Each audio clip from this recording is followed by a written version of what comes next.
And what lessons did you take from the Afcon final that you'll be looking to correct in this World Cup qualifier? Well, the Afcon final for us, it wasn't just a final. I think leading up to the final was where we learned the most about our squad. We were organized. I don't think we can compete player for player with a lot of those teams, but the fact that we were organized and technically sound, I thought it gave us a good platform and made us go all the way. And I think that's the way we've got to play in Africa. We've got to be, better in that side of the game. And I think that's what we did. And hopefully we'll continue doing it. You and Coach Carlos had to work the Afcon final remotely. How did that impact your plans for the match? Well, it wasn't too bad. I think, with today's technology and the way things go, we didn't get a big effect from that. I think we were connected all around, radio, cell phones, whatever you want to call it, laptops. I think at times it was actually better because we were spread out. We had different views from different angles of the game. One up top, one in another side of the stadium, whatever it was. We managed to stay in contact all the time. And in some ways it actually worked. And now we're starting to learn why the rugby coaches sit up top, because we see a lot more. So, yeah, who knows? Maybe we'll continue doing it. Has the association appealed the ban? What's the state of that? Or will it affect your plans for the two-legged World Cup? Can you repeat that? Sorry, I missed that one. That was too noisy. So has the association appealed the ban? What is the state of it now? And how will it affect your plans for this two-legged match?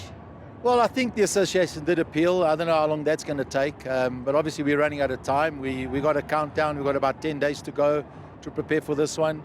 But, whatever happens. We've got to take it from where it comes. And we'll continue with our preparation as we've been doing. We're going to camp in a couple of days' time. And we know it's our final. It's a one game, home and away. If it goes well, we're in Qatar. If not, we don't qualify like everybody else.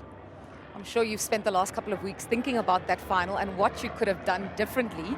You have an opportunity now. What do you need to get right this time around against Senegal? Well, we've watched that game about 20 times and backwards and forwards and so on. So we'll continue to obviously study it.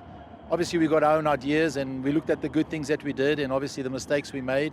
And hopefully we can rectify those mistakes, get better in the areas that we've got to get better. And I think we went into that final very tired, a lot of fatigue. We had a lot of under 20 minutes that we played sort of consecutively, a lot of penalties. And, to play with the same team all the time was very tiring for us. So I think they had the edge on us physically. But I think this time around it's going to go even Stevens, and let's see how that goes. Yeah, the first leg is at home. Is that an advantage? Do you think? What will the approach be? A lot more aggressive than the second leg? Yeah, look, they're higher, they're more highly ranked than we are. That's why they get, the away game first. So obviously there is an advantage, no doubt about it. But I think important for us is not to concede at home. That's going to be obviously number one priority.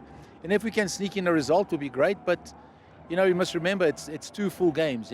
Whatever happens in a home game, it's not over. We still got to go play away.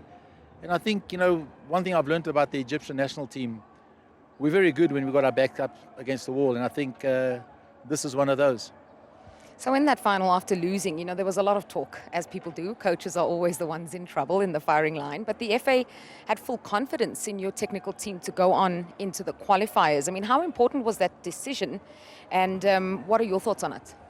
Yeah, I think, in a lot of ways, I don't think anybody expected us to go that far. I think people expected us maybe to reach the quarters or so, but I think the fact that we reached the final and then we still had a sniff of winning it, I think living in Egypt right now, you can see what the people think.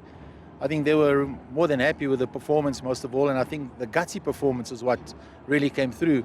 And I think, now that I've got to know the Egyptians a little bit better, that's all they want. They want you to go out there and give 100%, and I think that's all we're doing. A man that many